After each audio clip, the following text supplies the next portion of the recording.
विशाल केवी फाटीला ऊपर आ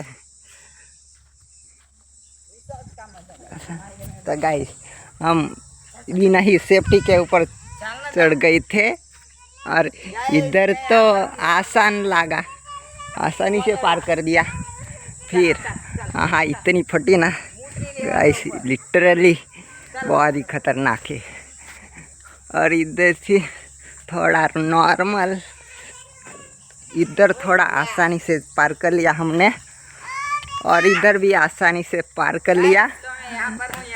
इसके इस तरफ भी हम आसानी से पार कर लिया, पर इस तरफ ही इतना डर लगा ना भाई, बता ही नहीं सकता बिना ही सेफ्टी के।